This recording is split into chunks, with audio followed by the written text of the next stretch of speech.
Hi everybody, it's Steph from the Stellium Astrology podcast, and today I wanted to talk about the Barbie movie because Venus is turning retrograde soon, Lilith is involved, and while I was doing a bit of my astrology research for Lilith and for the upcoming Venus retrograde, I stumbled across a video about the Barbie movie and how it's kind of like a feminist. She's a feminist icon. It's a feminist film, and it made me think, oh, this is kind of a Lilith thing popping up here potentially. It was actually a Piers Morgan interview where he talks about how the Barbie movie tramples all over men basically, and makes, you know, it's all about, it's a feminist film. It's all about the women, and it's like Piers Morgan has got a bit of an issue with women, I would say. I don't know, particular women. One woman he's got a very strong issue with, as far as publicly anyway, is Meghan Markle. She's got a very strong, I say strong, Lilith placement. Lilith, mean Lilith, is trine her ascendant exactly, I think. So I think she's got 24 Cancer rising, and her Lilith is at about 24 Scorpio in the 5th house, I think. So I just think she's got Lilith feeding into her chart quite prominently, but we're not talking about them today. I thought, let's have a look at the Barbie movie, and well, just let's take a look at Barbie. Let's just take a look at Barbie.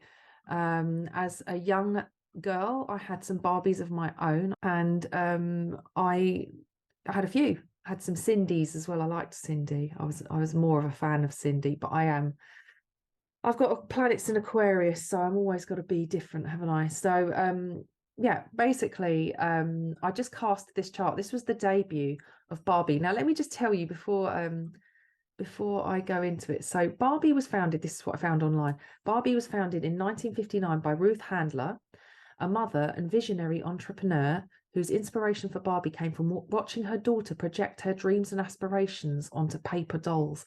I just thought that was amazing, to think that her daughter was playing with these paper dolls, and she recognized this potential, not only potential herself in order to create these dolls and mass market them, but actually to recognize that her daughter was projecting, and that actually having an object in which to project onto, it almost gave her a way of verbalizing and interacting with her potential future ideals. So it's playing with dolls as a child is more than just, I mean, they do play therapy when you see a therapist, and so playing with dolls as a child, it can be far more telling in a way than we realize. And they say with play therapy that you shouldn't interrupt a child or ask them what or why they're doing. You should just let them play. I mean, you can ask questions around it and ask the child to explain what they're doing, but not say, shall we make the doll do this and blah, blah, blah, because you are then directing their process, when actually you should allow them to interact and connect with it on a creative level, and, you know, develop their own sense of individuality through play. Sounds very Leo, doesn't it? Very Leo, very Venus in Leo. So yeah, I thought it was quite interesting that the Barbie film was coming out soon. And when I checked, it's actually coming out on the 9th of July, which is Sunday. And the premiere, I've written down somewhere, the premiere, I've actually got all the dates and everything for it anyway, so I'll have a look in a minute. But let's just have a look. So this is when Barbie was had her debut. So technically Barbie was born. I mean, she was probably, there are probably other dates, but this is the date that I found online. So it was the 9th of March 1959, and she was showcased in New York. And it was at, I've put down 12 p.m. because it's like the noon chart, and kind of like the, you know, I like to work with the noon chart. You get a feel for where the moon is. It's if it's going to be in or out of a sign, give or take 12 hours either side. So this is just the way that the chart has fallen, with Saturn on the descendant by that noon timing. This is a completely untrustworthy time. I just literally decided to cast a noon chart just for some insight. So you can look at the you know, the ascendant and descendant and read into it if you want. I think sometimes these things are quite prominent for a reason. And the midheaven and the IC being, so 16 Pisces and Virgo, and, you know, 8 Cancer rising and 8 Capricorn setting. I don't really want to pay too much attention to that. But what I do find interesting is that the moon, the sun and moon are at their new phase. So it's kind of like a debut, a launch on a new moon, which is kind of one of the thing that you wouldn't normally do. If we have a look at the, if we just take it 12 hours there and just have a quick look at where the moon was. So literally at midnight of the morning of that date, it was at 15 Pisces. And if we go ahead to the following day, the moon's at 27, which I believe is roughly where Neptune is now. But let's just have a quick look at this first, and possibly even that might even be more telling that it was I don't think it would be that far actually. But anyway, let's have a little look at the noon chart that I've got, because I thought it was quite interesting. So new moon in Pisces, and the way that she said that her daughter projected her dreams and her aspirations onto these paper dolls, and this doll was like the physical manifestation of what she'd seen for her daughter, was really interesting. You know, I also looked into the name for Barbie as well, because the Barbie's actual name's Barbara Millicent Roberts, and I thought Millicent kind of makes me think of Maleficent, which is a Lilith type of figure in my opinion. But anyway, so Barbara comes from Greek origin, and it means foreign or exotic. Millicent means strong, or like strong and work in Germanic, and Roberts actually means bright renown in English and Welsh, of English and Welsh name origins. So a bit of a mixed bag there, but I quite liked that it sort of means that she's exotic, she's strong. And you know, when it says work, maybe the work that they're implying is, or maybe it's more about independence perhaps. And Roberts being bright renown, well, certainly they've achieved that with Barbie, haven't they? She's really everybody knows who Barbie is. Everybody knows what Barbie is. Barbie is a very, very prominent figure through our play in childhood.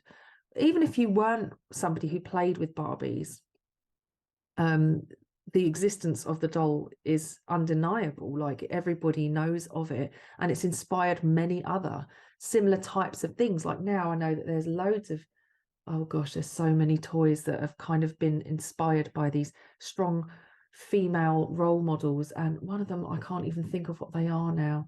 I know my niece has had some of them. They've got like big eye makeup and stuff like that, and then there's LOL Surprise, which is all these little things. But like I said, in my time there was Cindy, and there's Ken, and Cindy had Paul. Is it Barbie and Ken and Cindy and Paul?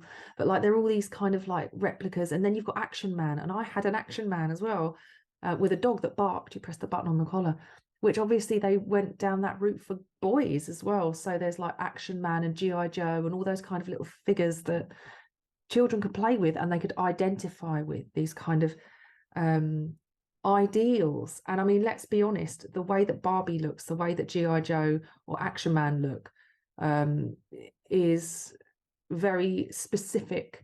I think there's a bit on Family Guy when it says, if you let your like, I think Stewie says something like, playing with like a He-Man toy is quite homoerotic, so don't complain if your child grows up to be gay. I can't remember it exactly, but it's really interesting that these adult dolls were like, had these kind of unattainable beauty standards, and that children were playing with them. And they've really changed that now. They've more recently have changed these things, which is good, that they're not making dolls out to be these really impossibly perfect figures and looks, basically. So it's a step in the right direction, but it's almost like Barbie can be the dream. She's whatever you want her to be.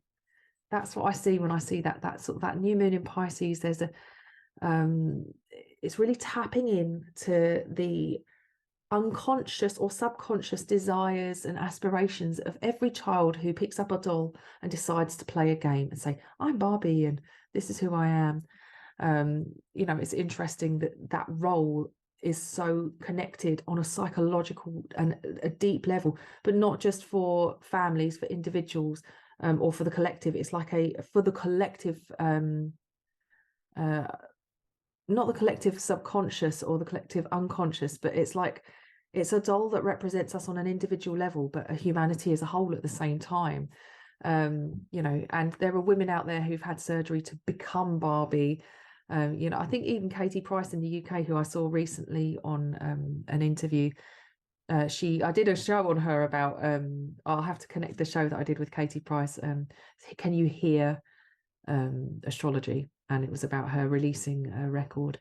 But she kind of modeled herself on Barbie as well, and everything she owned was pink. So it's a very it was very like defined femininity. Barbie really was definitive in what femininity is. And look at this, as far as independence go, Venus in Aries here, interestingly in the 10th house as well. It is, Barbie could be a multitude of different things, and she had, you know, like of course she had Ken, but she could be a horse riding Barbie, or she could be dressed up and be a fashionable Barbie. She in later years could dress up as anything you wanted her to be. She could be whoever you wanted, and she did inspire young girls to think about what it is they wanted to be when they got older. You could have a Barbie with a baby and be married and like that whole 2.4 children, but you didn't have to. Barbie could be what you wanted her to be. What I thought was interesting was Lilith is at 12 degrees of Taurus. That's mean Lilith. So Lilith sitting up there in Taurus, and there's a lot going on in Taurus at the moment. We'll see in a little while, but that seems to be, she's awakened. She's been awakened by Uranus in recent years. Mars in the 12th house, well, I mean, we don't know if it's the 12th house necessarily, but according to the 12 p.m. Time. But Mars in Gemini, at the very least, is like an adaptability. There's a sense of fun and playfulness and youthfulness about her. And, you know, maybe that really is about inspiring the thought process and allowing young girls to see that they have options. Maybe there's always a choice, you know, because even though there's some really difficult and undesirable things about Barbie, having a doll for a little girl to play with that actually inspired her to think about her future and what she wanted to be, and to really explore her own ideas about where she wanted to be in life, that can't be a bad thing. What is a bad thing is probably, you know, drilling in the unattainable beauty standards. So yes, so that's kind of really what stood out to me. I thought that was quite interesting. Also, look at that. So Neptune at 6 Scorpio. Oh, look, the nodes are in Libra. So the North Node in Libra and the South Node in Aries. Now let's just pull up. So the next chart I've got here is the Barbie Premiere, the film, when it comes out, because I just wanted to, I just thought I'd have a look and see. So I don't know all I know about the film. Let me just have a quick look. What does it say here? Barbie and Ken are having the time of their lives in the colourful and seemingly perfect world of Barbie Land. However, when they get a chance to go to the real world, they soon discover the joys and perils of living among humans. So I've seen that it's kind of like Barbie's having an existential crisis. That's kind of what's going on in the film. And I actually do want to see it. Like, there's not a lot of films I think, oh, I think I'd like to go and watch that. But this one I do, because I understand this now, looking at the astrology, the launch of the film and everything. It's kind of a bit more of it's a bit more of a hard-hitting film about reality, or a parody on reality, perhaps, with the focal point of Venus retrograde and Lilith playing a key role here. So look at this. We've got Chiron. Wow. Okay. Wow. So I literally glanced at this. I didn't even look at it properly. I just decided I'm going to get on and talk about Barbie now. So the Barbie premiere is on the 9th of July, 2023, 1600 hours, Pacific Daylight Time, I think, PDT, in Los Angeles, California. I found that online somewhere. I can put a link to my sources. So Barbie's having her Saturn sextile. I mean, it's been around a few loops. But there's a sextile going on here. We have got, look at this, the moon of the time of the premiere, which as far as I'm concerned is accurate based on the source that I found. You know, that's the actual time that the film is going to premiere. So 16 degrees of Aries, and look at that, Barbie has Venus at 16 Aries. So this is like, you know, this is the moment that she's going to be brought to audiences and we can connect with her. You know, the moon is often the thing that plugs us into the present moment. And yeah, the moon has obviously just moved over the node as well. And look, so the time of the premiere, Taurus, the North Node is in Taurus, and it's going to be moving back into Aries. So while this film, when the film actually finally does go reach other audiences, so this is just the premiere, when it actually comes out, which I think it comes out later in July. I think it comes out later on in July, and I can't remember exactly when, but the nodes will have moved, they will have shifted. So the North Node will be in Aries and the South Node will be in Libra at that point. So it's interesting that this is going to be a nodal opposition for Barbie when it finally reaches the midpoint of Aries. But yeah, Chiron sitting there as well, sitting up there, moving over. This is like, I feel like the Barbie movie is going to have to be really careful, or maybe not necessarily careful, but the image of Barbie has shifted so much from being that unattainable, ridiculous, super skinny, boobified, you know, cinched in without a corset waist, legs up to her armpits, makeup, perma makeup on. You know, she's become this, like, coming from that to bringing her to modern day where we are celebrating all shapes and sizes, and we are against body shaming, and that, you know, beauty standards have been completely reimagined, reinvented essentially, and brought into reality, which you could say is something to do with Uranus moving through Taurus, potentially, and obviously, you know, Pluto working through Capricorn and breaking down the structure of everything that we feel a sense of familiarity with, and rebuilding reality from core values and a core system that actually works. So stripping everything back and us rebuilding in a better way, new and improved kind of way. That's kind of what it sort of says to me. And yes, so this reimagined beauty standard, and bringing Barbie into the real world like this film does. So interesting that Jupiter is about to transit her mean Lilith placement and magnify. I can only imagine in this film she starts to, it's not the same. I mean, I don't know, I haven't seen it. I think she runs away from Barbie land, whereas, you know, when you think about Lilith and you think about the story behind how she was thrown out from the Garden of Eden and refused to return, maybe it's a bit more of a Persephone story, where she goes, she's kind of not necessarily kidnapped, but she goes and lives with the devil, or goes into Hades for a while, and then realizes that she likes some aspects of being independent, waking up to herself in a kind of in a sexual way. She wakes up to her own sexuality and loses the innocence, basically a loss of innocence. And it feels to me like, you know, potentially this story feels more Persephone than it does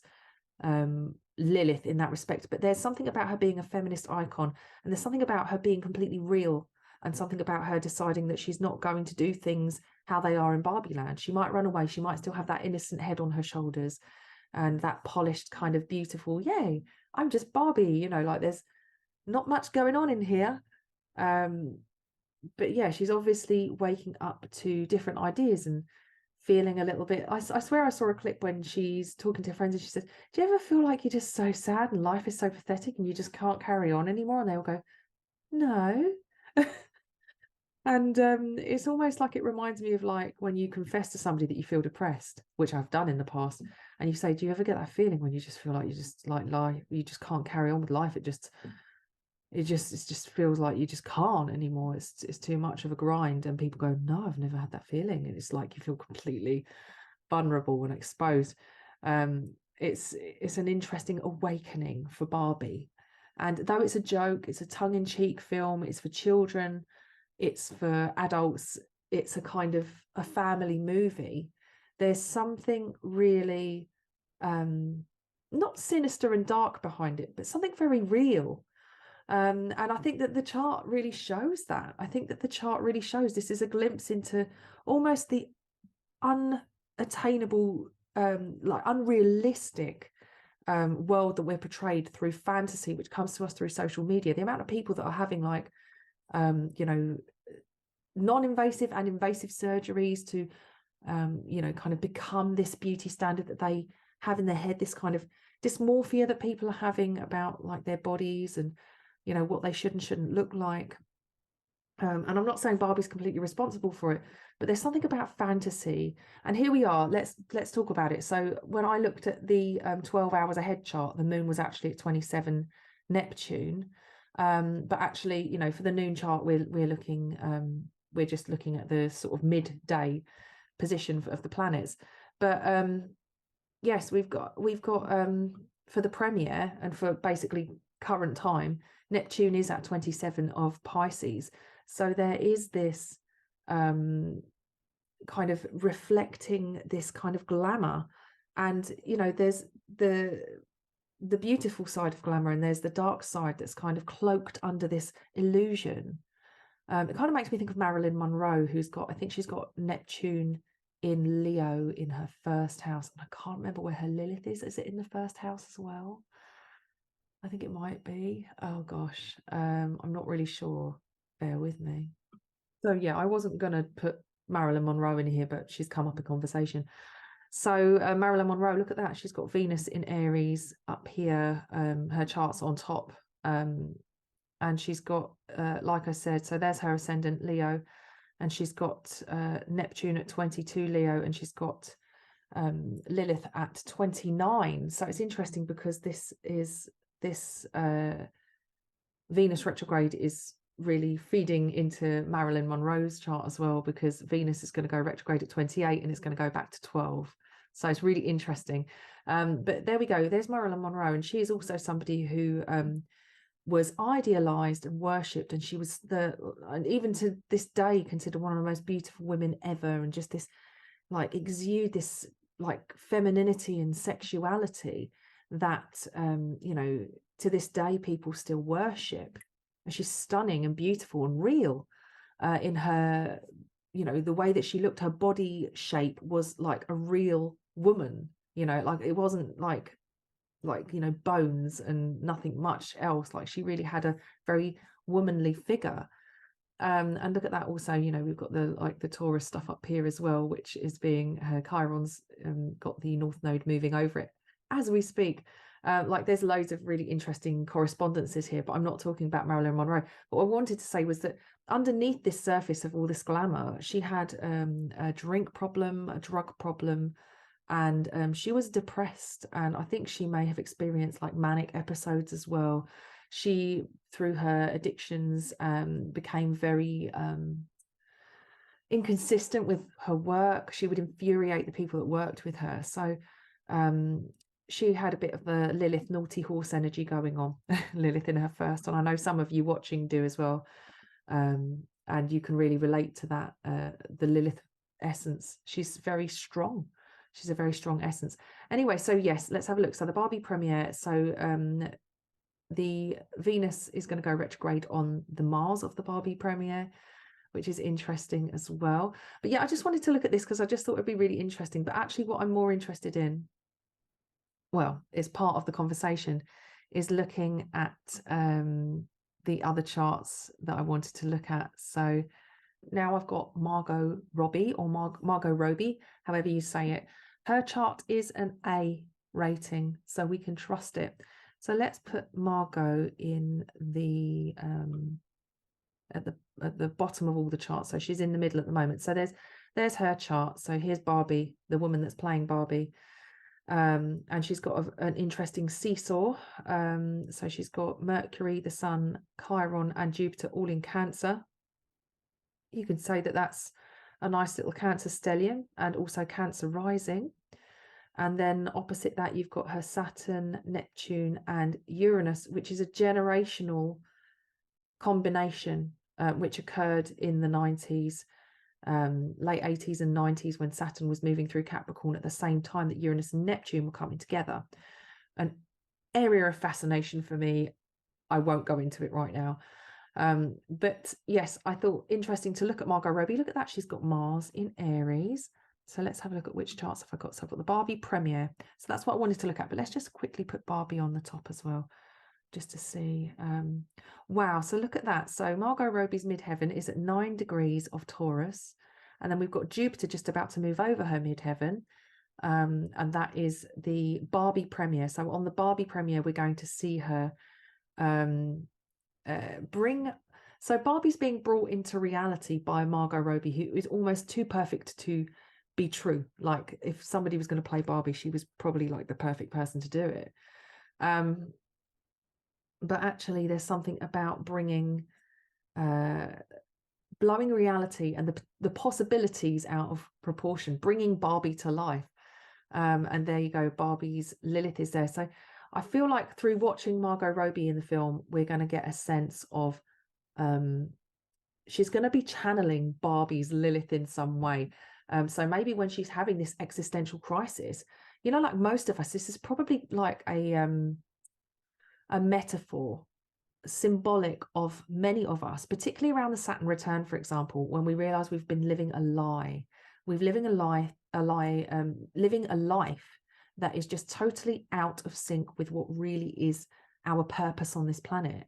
And we either have a breakdown and, you know, throw everything out, and it, you know, everything has to go out the window, or we pull it all together, you know, and we figure out a plan how to move forward. And some of us who happen to just already be living in alignment with what's right for us, you know, can progress to the next stage of responsibility. Now, I'm not talking about it being a Saturn return.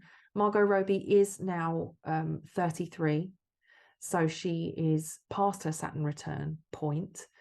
As you can see, let's have a look here. So we've got Saturn. Saturn's now up here in Pisces by transit. That's the Premiere in the middle.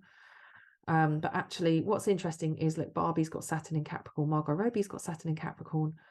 And, you know, there are just a few nice little correspondences. Nice synastry, as we would say, actually. So the midheaven of the of Barbie Debuted, whether or not, you know, the time we can really go by the time, we can't really with the midheaven, but even looking at the Sun and Moon in Pisces, and the fact that Saturn's in Pisces for the Premiere is really interesting. And Margot Robbie has got Saturn, Neptune, and Uranus in Capricorn. This combination, the Uranus-Neptune conjunction, is all about mutating reality and bringing dream world into life.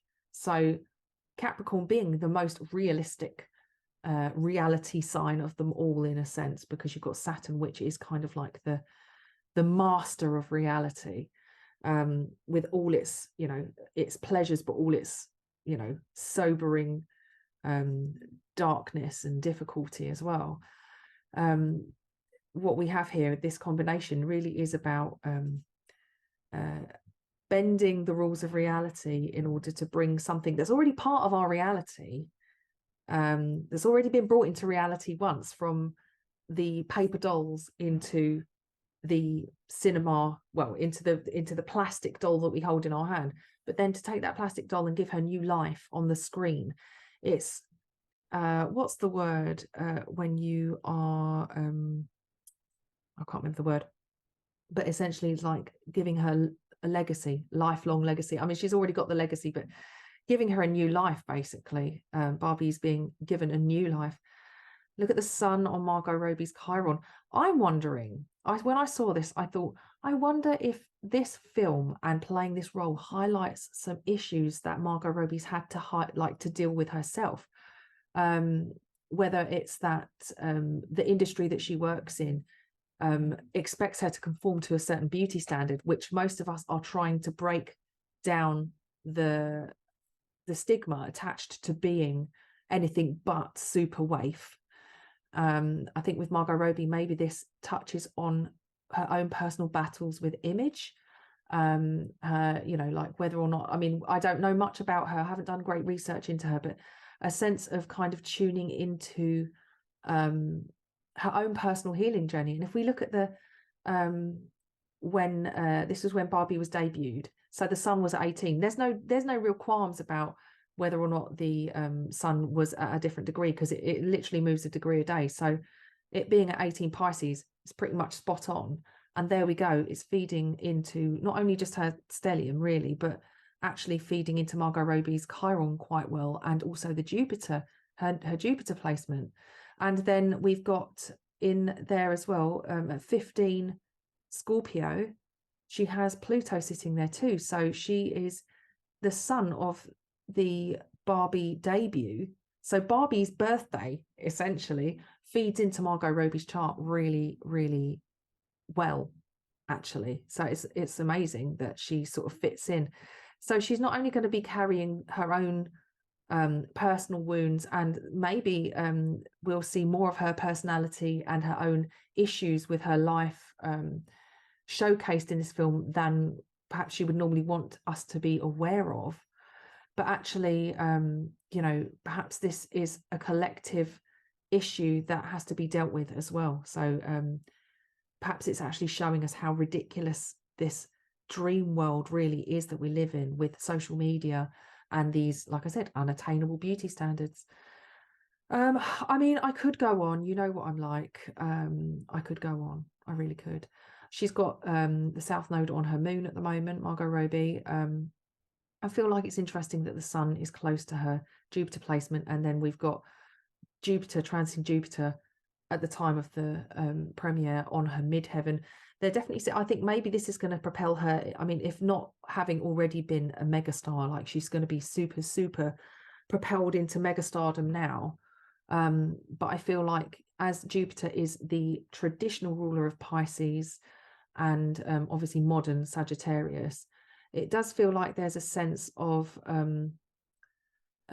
losing something about losing herself a bit to doing this kind of work, and particularly this film.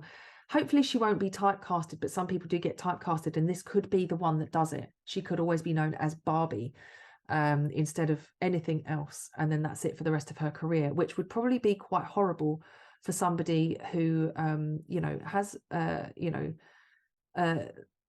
Mars in Aries to start with. They don't want to be sort of seen a specific way. They are who they are, you know. They don't want to really be pigeonholed. Venus in Gemini, look at that, and Barbie's Mars on her Venus. There's just so much you could talk about. And yet, you know, Lilith doesn't really want to be typecast either. And that was one thing I liked about Margot Robbie. Just like Meghan Markle, she's got Black Moon, true Black Moon Lilith at 26 Scorpio, and that is trine her ascendant. So she's also able, if you think about some of the other roles that she's played, and off the top of my head, I'm trying to think, Once Upon a Time in Hollywood, she played the neighbor or like the girlfriend. Was she like Roman Polanski's girlfriend? And she was also in The Wolf of Wall Street, and she played the other woman, you know.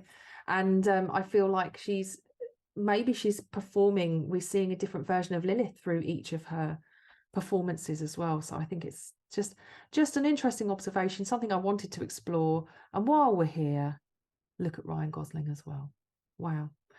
Okay, so Ryan Gosling has got ascendant at 19 Pisces. His time is a C. He plays Ken, by the way. So C is we can't be totally sure that that's accurate, but it's interesting that that's his ascendant at the time of, you know, casting his chart. And I've done the noon chart for the premiere. So let's do Ryan Gosling. Let's switch it up a bit. Let's put the first chart down there. Let's put the premiere. Oh, that'll do. Okay, so let's switch it up. So now we've got Ryan Gosling. Oh, wow. So the ascendant of the Premier as well happens to be on Margot Robbie's Lilith as well.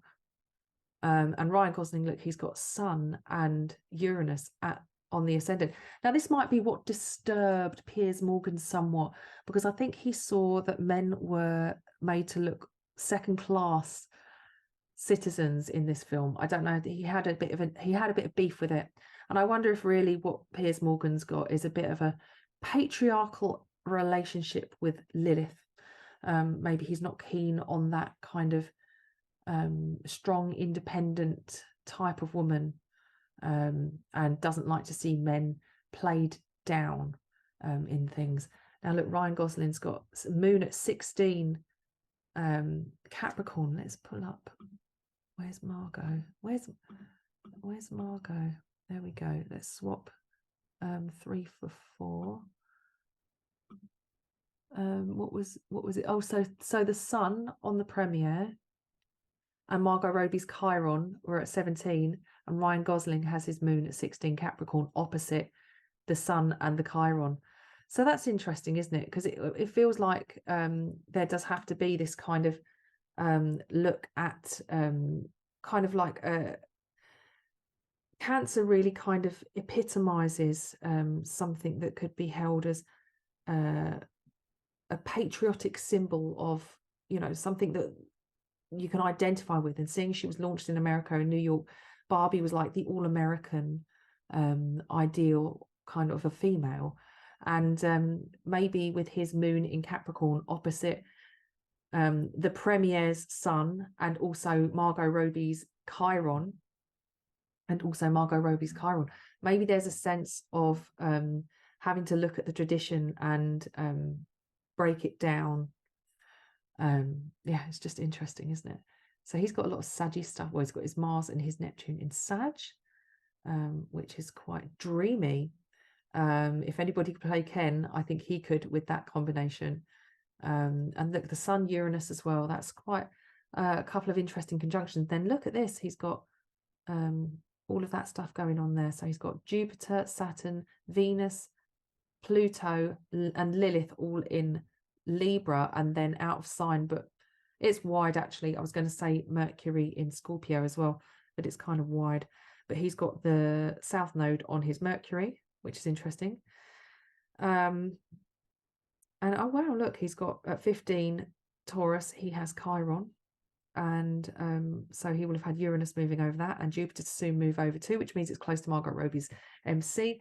It's just very interesting. But yes, I feel like Ryan Gosling is like with all of that Libra stuff, there's something very charming, very Ken-like, isn't there? And then to have Mars Neptune conjunction as well, there's this kind of like it echoes that Piscean kind of quality of dreamlike, unattainable masculinity almost, with Mars involved, but also it's like charming to a point that you can't quite tell what the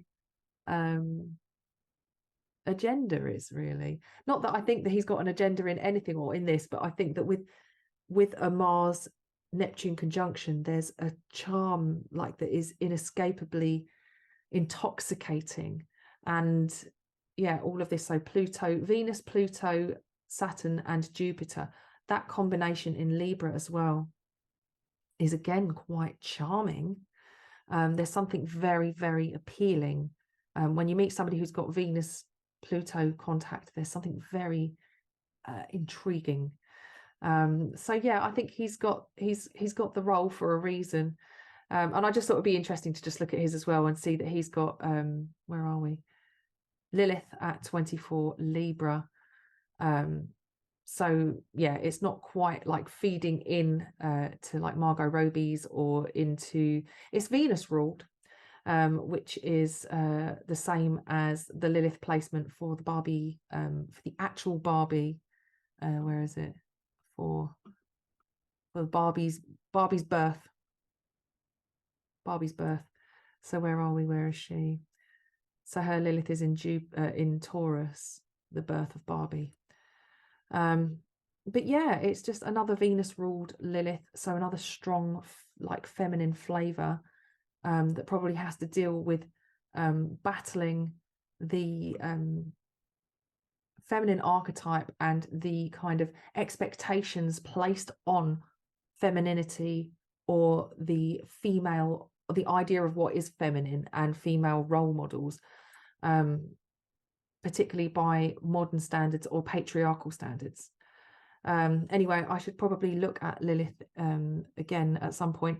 But yes, this Venus retrograde, this film's going to be coming out, and it'll be maybe prompt a discussion about like the gender roles, the ideas of you know, what, you know, feminism essentially. I think that it's going to prompt a big conversation about feminism. You know, maybe not directly, we might not make the connection of Barbie being the ringleader here, but actually there's definitely some kind of correspondence with Venus turning retrograde, Lilith being involved in the process, and the Barbie movie coming out, and to see the way that the charts feed in. I just thought it was interesting. So I hope you found it interesting too. And if you'd like to be in with a chance of winning a gorgeous Monk's Astrology personalized birth chart or birth chart clock, all you have to do is subscribe to my YouTube channel. If you have a private channel, screenshot your subscription and email it. And if you just include your YouTube handle as well, so tell me what your channel's called, just so that if for whatever reason, you know, I do pull your name out the hat, I can hunt you down in a few different ways to let you know you won this beautiful clock made by the very talented Catherine Monks, who creates a variety of bespoke and personalized astrological ornamental artwork. And it really is truly stunning, with Austrian crystals. It's such a beautiful little gift, or just something to have around your home. I have a clock for myself, and it really is a beautiful thing. I'd love to know, if you do happen to go and see the Barbie film, what you thought of it. I definitely want to go and see it, because I feel like it's more than just what it seems on the surface. And I think that can be said, essentially that could be said for the entire Venus retrograde process, and Venus in general, who likes to put a smiley face on it but will go away and curse under her breath because she agreed to do another thing she didn't want to do, basically. So yeah, I hope you found that interesting, and enjoy the Barbie premiere. Let me know what you think. Happy Venus retrograde. It's not far away now, and I'll speak to you guys next time. Take care. Bye.